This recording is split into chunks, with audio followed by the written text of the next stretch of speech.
बिस्मिल्लाहिर्रहमानिर्रहीम, अस्सलाम वालेकुम। विनस स्पोर्ट्स के साथ आपका मेज़बान है शहजादा मोइन हाजिर है। पाकिस्तान और जनूबी अफ्रीका के दरमियान पहला टेस्ट मैच है जारी है और कल पाकिस्तान की टीम है 211 रन बनाने के बाद आउट हो गई। लेकिन जब जनूबी अफ्रीका की बारी आई तो ऐसा लगता था कि जनूबी अफ्रीकन टीम है एक बड़ा स्कोर करने में कामयाब हो जाएगी अपने होम ग्राउंड पर, लेकिन ऐसा नहीं हुआ। खुर्रम शहजाद ने बड़ी ज़बरदस्त बॉलिंग का कल मुजाहरा किया, उनका भरपूर तौर पर साथ दिया मोहम्मद अब्बास ने। अब 82 रन में 3 खिलाड़ी आउट कर लिए थे, लेकिन जब आज मैच शुरू हुआ तो पाकिस्तानी बॉलर्स ने आज जनूबी अफ्रीकन अजाइम को खाक में मिलाते हुए दिखाई दे रहे हैं। कोई लंबा टारगेट देती हुई जनूबी अफ्रीकन टीम दिखाई नहीं दे रही और अब तक 282 रन हो चुके हैं जनूबी अफ्रीका के और 9 खिलाड़ी आउट हो चुके हैं। खुर्रम शहजाद एक दफ़ा फिर अच्छी बॉलिंग का मुजाहरा किया, 3 खिलाड़ियों को आउट कर चुके हैं। नसीम शाह उनका भरपूर साथ दे रहे हैं, उन्होंने भी 3 खिलाड़ियों को आउट किया।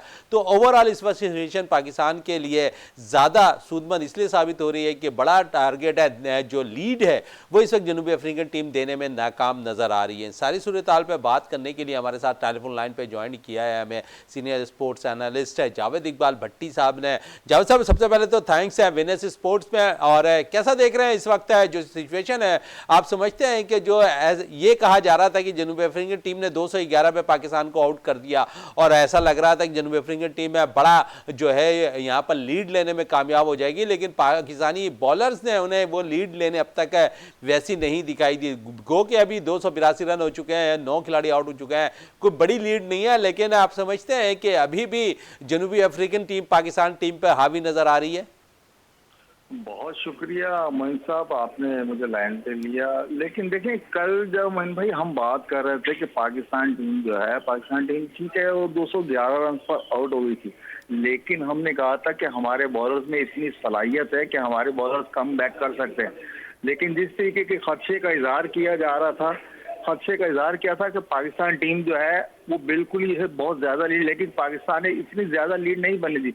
गो के माकरम जो है उनको आपने 1-2 चांस दिए, उसने चांस से फायदा उठाया और इंशाल्लाह जिस तरीके से पाकिस्तान ने बॉलर ने कमबैक किया है, वो के ये जो लीड 70-80 रन की जो हम पे लीड हो गई है, इस लीड के हिसाब से अगर देखा जाए तो आपको पता है कि हमारा ट्रैक रिकॉर्ड है लीड के हिसाब से जो है बिल्कुल भी सही नहीं। अगर हम पे 100 प्लस अगर लीड आ जाती तो हमारे बैट्समैन जो है आपको पता है कि उनके हाथ पांव फूल जाते हैं।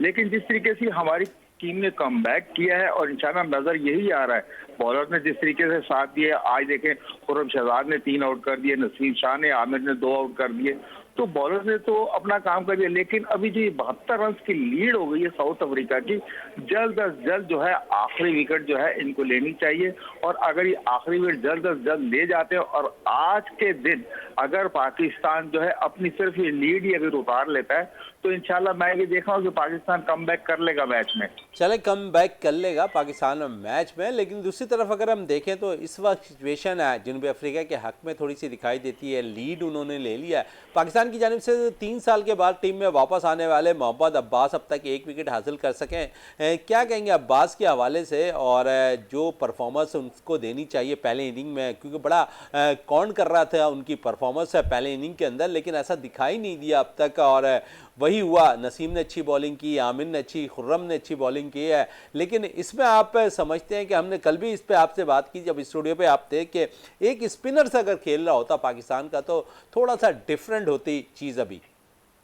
बिल्कुल मोहन भाई, देखिए पाकिस्तान हमेशा जो है एक स्पिनर के साथ जाता, बल्कि 2 के साथ जाता, लेकिन ये है कि आपको पता है कि हमें जो है लास्ट टाइम इंग्लैंड के खिलाफ जो हमने सीरीज जीती, हमें स्पिनर्स जो है इस मकाम पर लेकर आए थे, लेकिन ये कि पाकिस्तान ने कोई भी स्पिनर सिलेक्ट नहीं किया।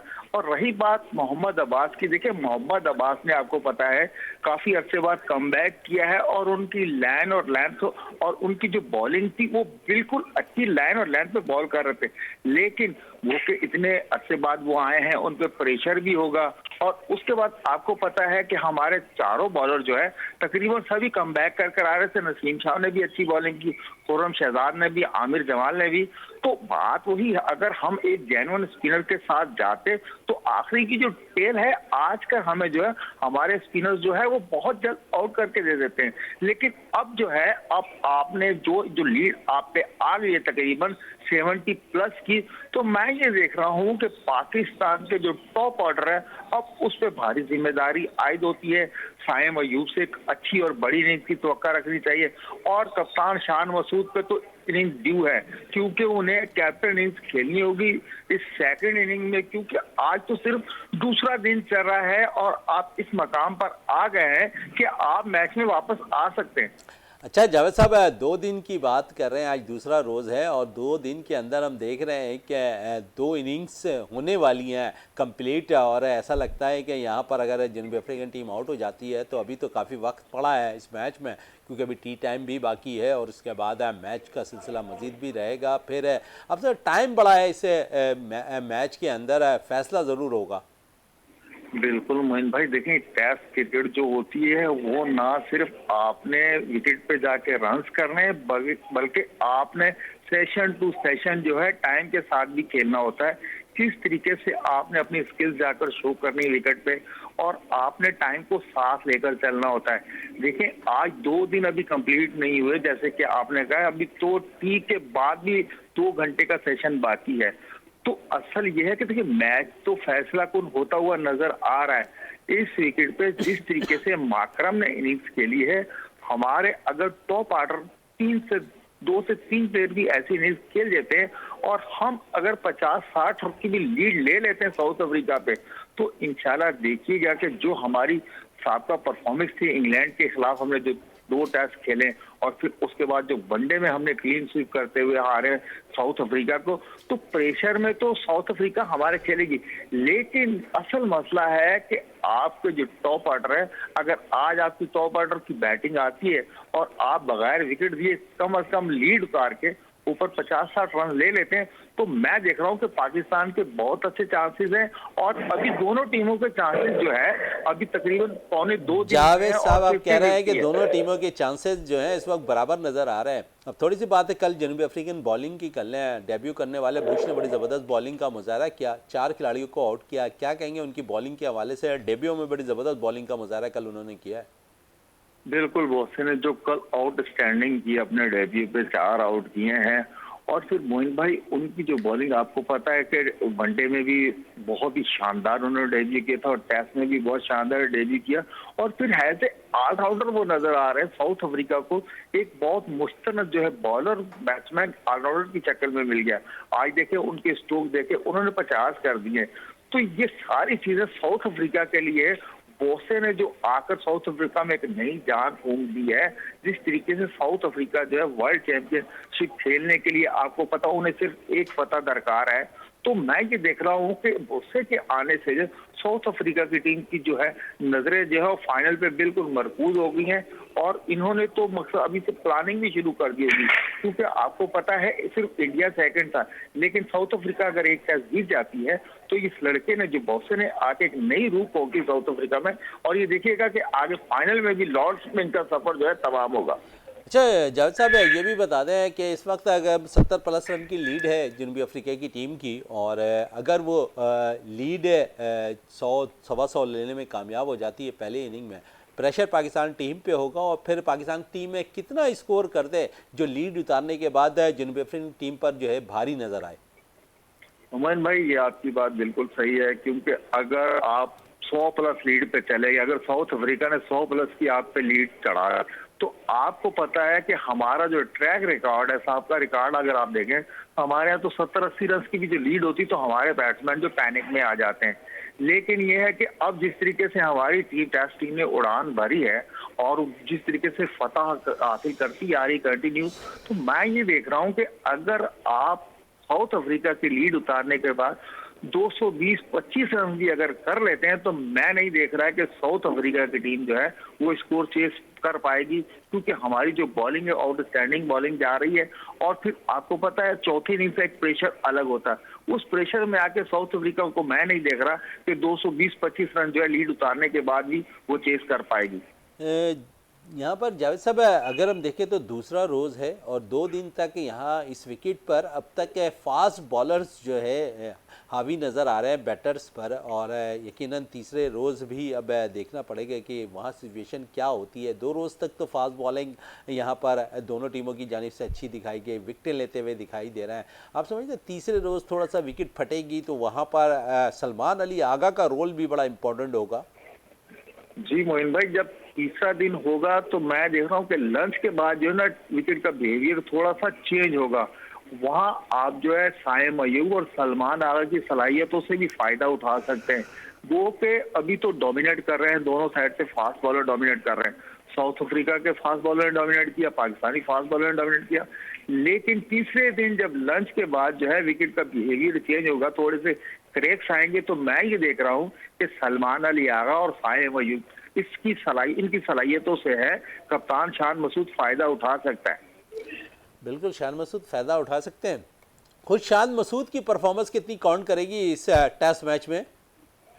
मोइन भाई देखें, शान मसूद की परफॉर्मेंस तो बिल्कुल काउंट करेगी। आपको पता है कि आज की क्रिकेट जो हो गई, वो चाहे टेस्ट हो, वनडे हो, T20 हो, कप्तान अगर फ्रंट से लीड करता है तो आपकी टीम में एनर्जी आती है। अगर कप्तान फ्रंट से लीड नहीं करता तो आपको पता है नीचे आने वाले बैट्समैन जो है उनसे वो कारकर्दगी नहीं हो पा रही। और शान मसूद के लिए जो है ये जो एक टेस्ट केस है, क्योंकि सेकंड इनिंग में जो है उन पे भारी जिम्मेदारी आयद होती है। अगर वो अच्छा स्कोर, अच्छी इनिंग तराशने में कामयाब हो जाते हैं तो आप देखिए कि शान मसूद आने वाले और मैचेस में जो है बिल्कुल स्ट्रांग होकर आएंगे। लेकिन अगर शान मसूद से इस सेकंड इनिंग में रन नहीं होते तो शान मसूद की कैप्टनसी पे भी सवालिया निशान लग जाएगा। जिस तरीके से आप देखते हैं कि मोहम्मद रिजवान ने जो है पाकिस्तान टीम को जो है कहां से किस मकाम पर खड़ा कर बिल्कुल दिया, है, किस मुकाम से कहां तक लेकर आ गए मोहम्मद रिजवान, इस पे बात रहेगी। हमसे जावेद साहब हमारे साथ ही रहे और इस वक्त हमें हसन जलील साहब सीनियर कमेंटेटर उन्होंने ज्वाइन कर लिया है, उनसे भी बात कर लेते हैं।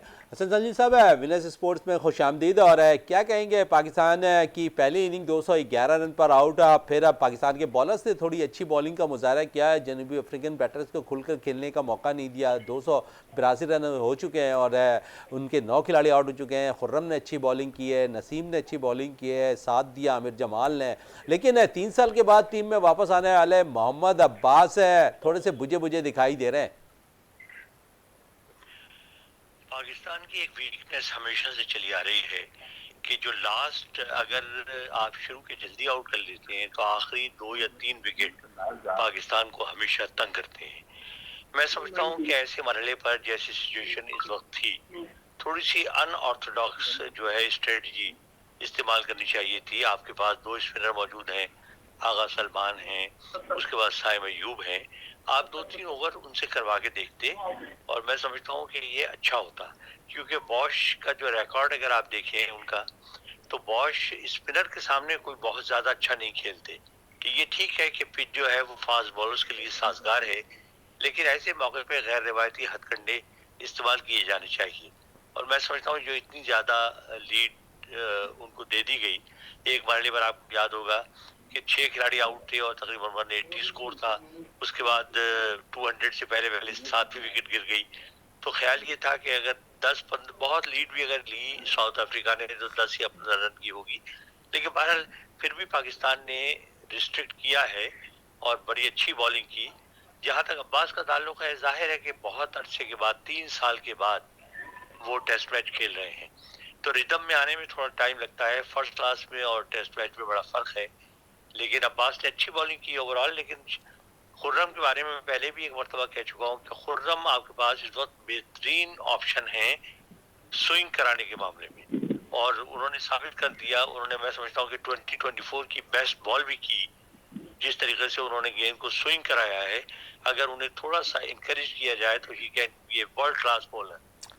देखिए यही बात है, मैं कहता हूँ हमेशा कि डोमेस्टिक सीज़न जो बड़ा इम्पोर्टेंट रखता है किसी भी प्लेयर्स के लिए। जब इंजरी से निजात पाने के बाद खुर्रम शहजाद वापस आए तो उन्होंने डोमेस्टिक क्रिकेट नहीं छोड़ी, वहीं से उन्होंने कंटिन्यू किया, डोमेस्टिक में उम्दा परफॉर्मेंस देते रहे। और आज जब वो दोबारा इंटरनेशनल टीम में जगह बनाने में कामयाब हुए तो रिदम वैसे ही नज़र आ रहा है। क्या कहेंगे डोमेस्टिक क्रिकेट के हवाले से हसन जलील साहब? नहीं, आपने बिल्कुल ठीक कहा। बात यह है कि डोमेस्टिक क्रिकेट को हम इतनी अहमियत नहीं देते, क्योंकि अब लीग्स आ गई हैं, उसके अलावा टेस्ट मैचेस खेलने पड़ते हैं, वनडे और T20 बहुत हो गए हैं। लेकिन ये हकीकत है कि आप अगर अपनी फॉर्म हासिल कर सकते हैं दोबारा, तो वो डोमेस्टिक क्रिकेट है। अगर आप सीख सकते हैं तो वो डोमेस्टिक क्रिकेट है। आप अपनी खामियों पर काबू पा सकते हैं तो वो डोमेस्टिक क्रिकेट है। आप देख लीजिए, जो भी लड़के डोमेस्टिक क्रिकेट कंटिन्यूसली खेलते आए हैं, उन्होंने बेहतरीन परफॉर्मेंस दी है। और उसकी एक मिसाल नोमान और साजिद भी हैं, जिन्होंने इतने अरसे के बाद टेस्ट मैच खेला, लेकिन चूंकि वो डोमेस्टिक क्रिकेट खेल रहे थे रेगुलरली, तो उन्हें कोई फर्क नहीं पड़ा, उन्होंने बेहतरीन परफॉर्मेंस दी।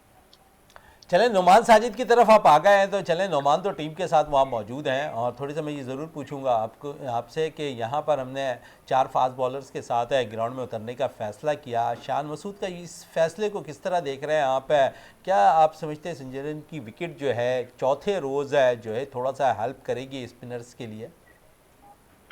नहीं, देखिए मेरा ये ख्याल है कि इस बुनियाद पर फैसला किया गया कि चूंकि यूजुअली यहाँ की जो विकेट है वो पेसी विकेट है और हल्की सी ग्रास भी है उसपे, तो ख्याल यही था। और ये आप देखिए साउथ अफ्रीका को भी कि वो विदाउट स्पिनर वो मैदान में उतरे।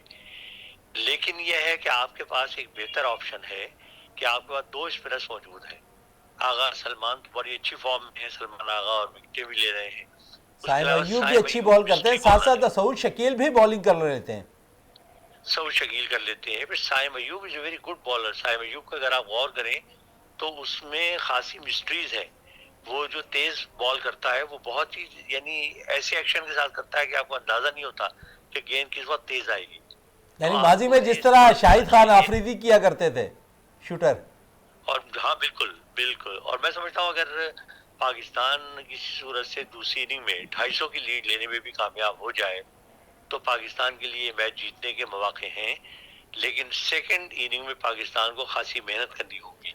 अच्छा, सेकंड इनिंग की आप बात कर रहे हैं, कप्तान शान मसूद पे कितना प्रेशर होगा? गो के एक इनिंग अच्छी खेली है इंग्लैंड के खिलाफ उन्होंने, और उसके अलावा अगर हम देख लें तो कोई अच्छा परफॉर्म करने में नाकाम रहे हैं शान मसूद।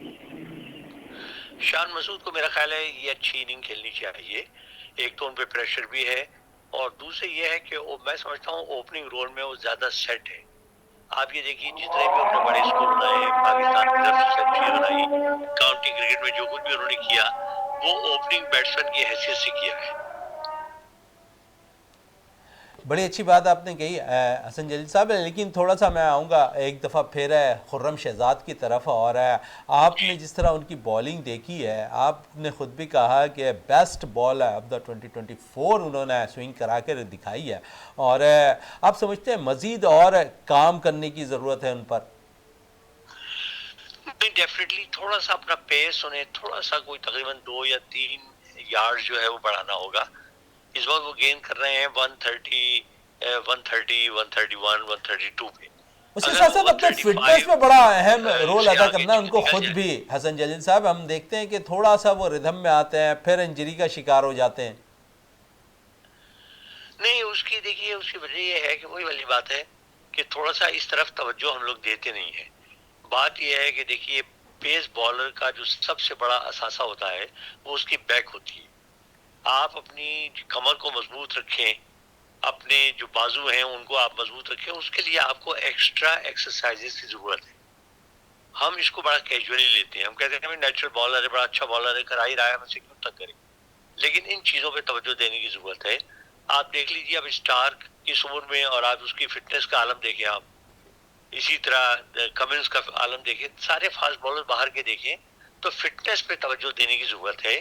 टैलेंट मौजूद है, सिर्फ उसको आप थोड़ा सा निखारेंगे तो वो ज़्यादा खतरनाक साबित होगा दूसरी टीमों के लिए। चले, ज़्यादा खतरनाक साबित होगा दूसरी टीमों के लिए, और इसी एक को हम मद्देनज़र रखते हुए शायद हमने अपने फास्ट बॉलर्स को थोड़ा सा आराम कराने का भी फैसला किया। बड़े टूर है अगर हम देखें तो जनूबी अफ्रीका का, और शाहिनशाह आफरीदी इस टूर में नहीं है, टेस्ट मैचेस में गो के वनडे और T20 सीरीज़ में वो खेलते दिखाई दिए। क्या कहेंगे, शाहीन के लिए आराम देना उनके लिए बेहतर फैसला था बोर्ड का? हाँ नहीं, मैं समझता हूँ ठीक फैसला किया गया। शाहीन मैं समझता हूँ इंजरी के बाद जब से आए हैं वो 100% फिट नहीं है। उनके भागने के अंदाज से लगता है साउथ अफ्रीका में नो डाउट कि पहली मर्तबा उन्होंने अपनी फिटनेस थोड़ी सी शो की और बेहतर बॉलर नजर आए, और यही वजह है कि उन्होंने विकेटें मिली। लेकिन उन्हें रोटेट करने की जरूरत है और मैनेज करने की जरूरत है, तो मेरा ख्याल अच्छा फैसला है। चलें, ये तो अच्छा फैसला रहा, लेकिन साथ साथ कंटिन्यू करना पड़ेगा हमें बाबर को भी अपनी इनिंग को, क्योंकि वो जिस किस्म की इनिंग खेलते हैं अब ज़रूरत है सेकंड इनिंग में हसन जलील साहब के वो अपना रोल अदा करें एज ए सीनियर। देखिए अब यहाँ पर थोड़ा सा मैनेजमेंट का काम है। बाबर को आपने ये एहसास दिलाने की जरूरत है कि you are very good player, you are one of the best in the world, आप में कोई प्रॉब्लम नहीं है। एक आउट ऑफ फॉर्म पीरियड आया था जो चला गया, अब आप कंसंट्रेट करें पिछली परफॉर्मेंसेस जहन से निकाल के। अगर वो अपना नेचुरल गेम खेलें, वो थोड़ा सा दब के खेल रहे हैं, मैं समझता हूँ उन्हें खुल के खेलना चाहिए, अपना जो नेचुरल गेम है वो खेलें और वो कामयाब होंगे। आप देखिए स्मिथ इस उम्र में, आप देखिए कि ही केम बैक, बड़ा क्रिटिसाइज लोग कर रहे थे जी स्मिथ खत्म हो गया जी, उसको रिटायर हो जाना चाहिए। आप देखिए he came back with a bang, he scored a wonderful 100। बिल्कुल। हसन जी साहब, आपको आवाज आ रही है मेरी? जी जी आ रही है फर्स्ट क्लास। अच्छा हसन जी साहब, आपकी तरफ वापस आते हैं और दोबारा आपसे यही पूछना चाहूँगा, जिस तरह आपने बाबर के हवाले से बात की है, मैं हसन जलील साहब आपसे ये ज़रूर पूछूंगा, सऊद शकील भी थोड़े से बुझे बुझे दिखाई दिए और ऐसा लगता है कि कुछ प्रेशर उन पर है। प्रेशर होना तो नहीं चाहिए, क्योंकि देखिए एक तो उनको नायब कप्तान बना दिया गया है, दूसरे वो जो परफॉर्मेंस उन्होंने दी है पहले, उससे उनकी पोजीशन सिक्योर है। उन्हें भी कंसंट्रेट करना चाहिए अब खेलने पे अपने, बाकी तमाम चीजें जहन से निकाल के। और अब एक एडेड एडवांटेज उनको मिल गया है कि एक और मिडिल ऑर्डर बैट्समैन कामरान गुलाम आ गए हैं जो अच्छी फॉर्म में भी हैं। तो मेरा ख्याल है सऊद शकील पे बड़ी जिम्मेदारी है, वो मैं समझता हूँ ग्राफ्टी प्लेयर हैं और वो विकेट पर ठहरने की सलाहियत रखते हैं, और ये जो सेकंड इनिंग है इसमें उन्हें एक बड़ा स्कोर बनाने की जरूरत है। अच्छा, बड़ी अच्छी बात आपने पिछले दिनों जब मैं आप मेरे साथ टेलीफोन लाइन पे मौजूद थे, आपने कहा था कामरान गुलाम मुसलसल रन कर रहे हैं डोमेस्टिक सीज़न में, और जब उन्हें मौका मिला तो उन्होंने परफॉर्म भी किया। कामरान के हवाले से मैं ज़रूर आपसे पूछूंगा कि आप एज ए मुस्तकबिल में उसे किस तरह का पाकिस्तान का मैच्योर प्लेयर देख रहे हैं कि वो पाकिस्तान की लंबी बारी खेलता दिखाई देगा? देखिए कामरान गुलाम ने 10 साल पहले अंडर 19 में बेहतरीन परफॉर्मेंस दी थी, और उस वक्त भी देखने वालों ने ये कहा था कि इस लड़के को लाना चाहिए क्योंकि ये ही is going to be a very good allrounder. बड़े कम लोगों को पता है कि वो बड़े अच्छे slow left arm Orthodox spinner भी हैं, और उन्होंने अंडर 19 में बड़ी अच्छी परफॉर्मेंस भी दी है। मेरा ख्याल है जिस तरह वो खेलते हैं, पाकिस्तान को एक बड़ा अच्छा बैट्समैन मिल गया है, अब उसको ग्रूम करने की, नर्चर करने की और इनकरेज करने की जरूरत है। चलें, बड़ी अच्छी बात आपने कही है। यहाँ पर हसन जलील साहब है, बहुत शुक्रिया हसन जलील साहब आपका हमें टेलीफोन लाइन पे ज्वाइन करने के लिए, और बड़ी अच्छी गुफ्तगू कर रहे थे हसन जलील साहब, और कह रहे थे कि इस वक्त पाकिस्तान टीम अगर 250 रन के करीब है, लीड लेने में कामयाब हो जाए तो पाकिस्तान इस मैच में कामयाबी हासिल कर सकता है। ओवरऑल इस वक्त तक पाकिस्तान की परफॉर्मेंस बड़ी ज़बरदस्त जारी है। साइम अय्यूब पे बड़ा दारोमदार होगा पाकिस्तान का, शान पर, बाबर पर और साथ साथ सऊद शकील पर। कह रहे थे बहुत भारी जिम्मेदारी होगी इस मैच में कामयाबी हासिल करने के लिए, और यकीनन पाकिस्तान के बॉलर्स ने अब तक जो है जनूबी अफ्रीकन बैटर्स को खुलकर खेलने का मौका नहीं दिया है, और जब तक वो खुलकर खेलेंगे, इस वक्त तक पाकिस्तानी बॉलर्स ने अपना काम समेट दिया है जनूबी अफ्रीका के ख़िलाफ़, और जिस तरह पाकिस्तान की बॉलिंग ने कारनामा अंजाम दिया है, आज ऐसा लगता है कि पाकिस्तान की टीम है जो कल तक तवक्को की जा रही थी कि जनूबी अफ्रीकन बैटर्स जो है लंबी लीड लेने में कामयाब हो जाएंगे, तो ऐसे में पाकिस्तानी बॉलर्स ने वो तमाम तर अपनी सलाहियत को बरकरार लाते हुए पाकिस्तानी बॉलर्स ने अच्छा कारनामा आज अंजाम दिया कि लंबी लीड लेने से कासिर रही जनूबी अफ्रीकन टीम। इस वक्त इसी हवाले से हमें टेलीफोन लाइन पर ज्वाइन कर लिया, नौजवान हैं, यंग हैं और बड़ी ज़बरदस्त एनालिस्ट करते हैं इस वक्त, ताबिश मीर ने हमें टेलीफोन लाइन पर ज्वाइन कर लिया है। ताबिश मीर, बहुत शुक्रिया विनर्स स्पोर्ट्स में टाइम देने का, और क्या कहेंगे इस वक्त जो सिचुएशन है पाकिस्तान की टीम की, और जिस तरह पाकिस्तान के बैटर्स पहले इनिंग में नाकाम हुए हैं, दूसरी इनिंग में आप समझते हैं कि पाकिस्तान के बैटर्स अगर कुछ अच्छा रन करते हैं, क्योंकि आपसे कुछ देर कबल मेरे साथ हसन जलील साहब है, सीनियर कमेंटेटर मौजूद थे टेलीफोन लाइन पे, जावेद इकबाल भट्टी साहब हमारे साथ है, वो दोनों ये कह रहे हैं कि 250 रन के करीब अगर पाकिस्तान की टीम इस मैच में लीड लेने में कामयाब हो जाती है तो पाकिस्तान इस मैच में फतह हासिल कर सकता है। बिल्कुल, सबसे पहले बहुत शुक्रिया शहजादा मोइन साहब, और जावेद इकबाल भट्टी साहब भी आपके स्टूडियोज में मौजूद है, उनको भी मैं सलाम पेश करता हूँ। जावेद साहब आज हमारे साथ टेलीफोन लाइन पे मौजूद थे। अच्छा, उन्हें भी मैं सलाम पेश करता हूँ, और जो आपके देखने वाले नाजरीन हैं उनकी जानिब भी मेरा सलाम। लेकिन इस वक्त मैं ये बात करूँ, इस वक्त पाकिस्तान ने 100 रन के करीब जो है 90 रन की लीड ले ली है। ये लीड भी उतारनी होगी, ये जो बोझ है ये भी पहले कम करना होगा, इसके बाद उन्हें रन बनाने होंगे, मतलब 300 साढ़े 300 रन पाकिस्तानी बैटर्स को इस वक्त बनाने होंगे। उसके बाद पाकिस्तान टीम जो है बड़ा स्कोर जो है तो वो बनाने में कामयाब होगी, और फिर दबोचना भी जल्दी है। मुझे ऐसा लग रहा था कि पीटरसन हो या फिर उससे पहले रबाडा, और अगर हम बात करें जिस अंदाज से उनकी जानिब से बुश की जानिब से बैटिंग की गई, मैं क्योंकि मैच देख भी रहा था। देखा बुश के डेब्यू है और डेब्यू पे 50 रन भी करते हैं, 4 आउट भी कर लेते हैं। ऐसे बॉलर्स अगर पाकिस्तान को मिल जाए तो सोने पे सुहागा हो सकता है। हमने आमिर जमाल, खुर्रम शहजाद तो निकाले हैं कुछ। आमिर जमाल हो या फिर खुर्रम शहजाद हो, आमिर जमाल के बारे से मैं बात करूं तो वो इंजरी के बाद शायद टीम को ज्वाइन कर रहे हैं, लेकिन खुर्रम शहजाद के बारे से हम बात करें वो भी ऑस्ट्रेलिया में इंजरी के बाद आपको टीम में दिखाई दे रहे हैं। तो आप देखें आपकी क्रिकेट के अंदर जो खिलाड़ी हैं, क्या उन पर उस तरीके से टाइम दिया जाता है, उन पर उस तरीके से इन्वेस्टमेंट होती है, क्या उन्हें उस तरीके से रिहैब कराया जाता है? आपके क्रिकेट का जो माजी है या फिर आज है, वो दोनों इस बात की अक्कासी बिल्कुल नहीं करता है। पहले डॉक्टर सुमरो साहब थे, उन्होंने किस तरीके से लोगों को रिहैब किया वो आप सबके सामने वो तनकीद की जद में दिखाई दिए।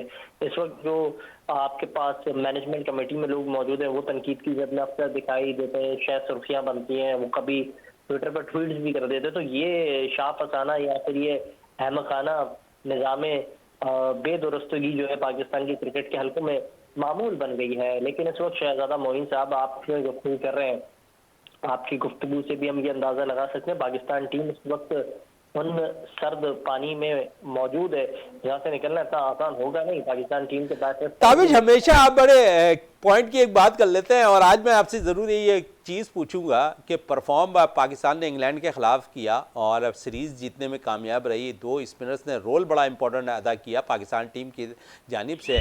गो के विकेट है यहाँ पर सेंचुरियन की थोड़ी सी तेज़ है। फास्ट बॉलर्स आपके यहाँ पर दोनों टीमों में फास्ट बॉलर्स खेल रहे हैं। किसी टीम में स्पिनर, रेगुलर स्पिनर नहीं है टीम के अंदर।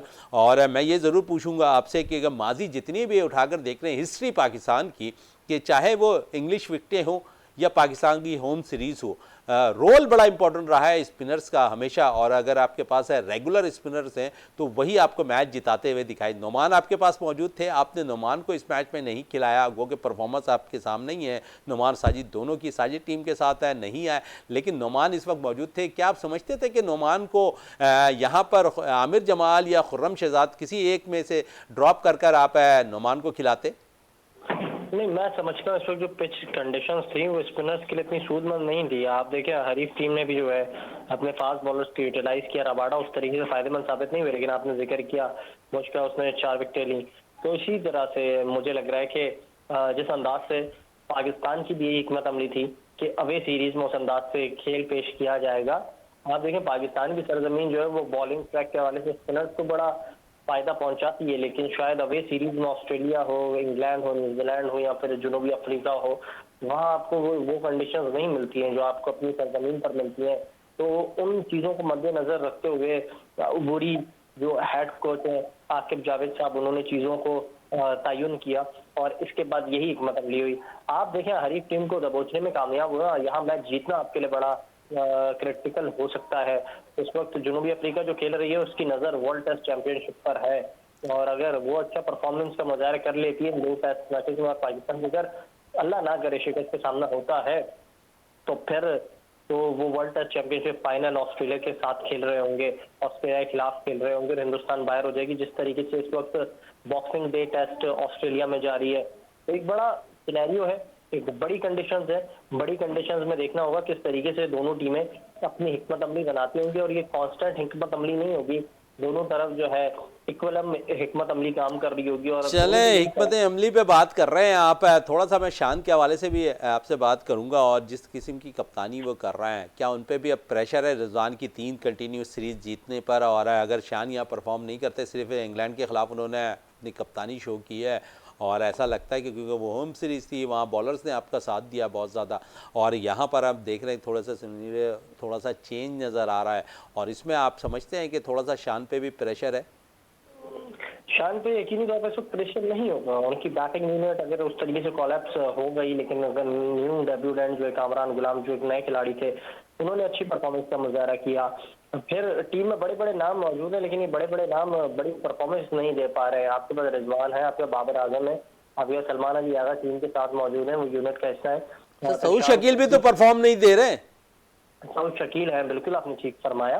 तो ये एक यूनिट है, पाकिस्तान टीम एक यूनिट की तरह खेलेगी तो मैचेस जीते जाएंगे। आप देखें इंग्लैंड के खिलाफ अक्सर जीते ना, जब आपके 2 मेन स्पिनर्स थे, उन्होंने यूनिट का किरदार अदा किया। तो इस वक्त यूनिटी टीम में दिखाई देती नहीं है। तो ये एक बड़ा अलमिया है पाकिस्तान टीम का। यूनिटी के हवाले से हम बात भी करते रहते हैं, अक्सर आपको भी तनकीद का सामना करना पड़ता है, मुझे भी तनकीद का सामना करना पड़ता है। तो ये जो आगे का हवा बिगड़ा हुआ है, इसकी असल वजह को तो बाहर निकाला जाए। जो शख्स कल तक जो मीट एंड ग्रीट करा रहा था, वो अब डोमेस्टिक सर्किट के अंदर खाने पता नहीं क्या कर रहा है। तो ये सारा तो निज़ाम जो है इसकी दुरुस्ती। चलो टाइम थोड़ा सा शॉर्ट है, ताबिश और है। आखिरी मैं अभी आपसे यही पूछना चाहूँगा, जिस तरह जावेद इकबाल भट्टी से मैंने पूछा कि कितनी लीड हो जाएगी पाकिस्तान की कि इस मैच में कामयाबी हासिल कर ले। हसन जलील साहब से भी मैंने यही पूछा, तो दोनों का मौक़िफ़ एक ही था। 250 रन के करीब अगर पाकिस्तान इस मैच में लीड लेने में कामयाब हो जाती है तो पाकिस्तान फतह हासिल कर सकता है। आपके नज़दीक क्या लीड कौन करती है?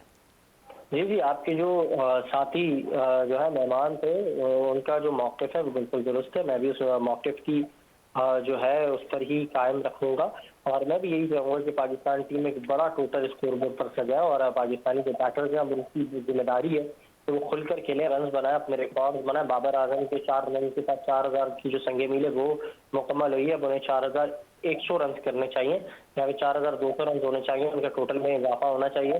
टाइम अयूब पर बड़ी निगाहें हैं, क्योंकि कद तो उनका छोटा लेकिन परफॉर्मेंस उनकी बड़ी है। तो छोटे कद के बड़े खिलाड़ी हैं। और साथ साथ दूसरी जानब अगर हम बात करेंगे, उसको पाकिस्तान टीम में हमने सऊद का जिक्र किया, आपने रिजवान और बाकी खिलाड़ियों की बात की। All should play for the team, not for individual performance. उन्हें खेलना चाहिए और अपनी अच्छी परफॉर्मेंस दिखानी चाहिए। बिल्कुल चलें, बड़ी अच्छी परफॉर्मेंस दिखानी चाहिए। ताबिश, आपका बहुत बहुत शुक्रिया विनर्स स्पोर्ट्स में टाइम देने का। और ताबिश भी कह रहे हैं कि यहाँ पर जो है वही 250 रन के करीब अगर पाकिस्तान इस मैच में भी लीड लेने में कामयाब हो जाती है तो एक अच्छा टोटल हो जाएगा पाकिस्तान का सेकंड इनिंग के अंदर। और उसमें मैच है पाकिस्तान बॉलर्स के ऊपर आ जाएगा कि पाकिस्तान की बॉलिंग अगर उसमें कामयाब हो जाती है तो पाकिस्तान इस मैच में कामयाबी हासिल कर सकता है। इसी के साथ अपने मेज़बान शहजादा मोइन को इजाज़त दें। पाकिस्तान जिंदाबाद।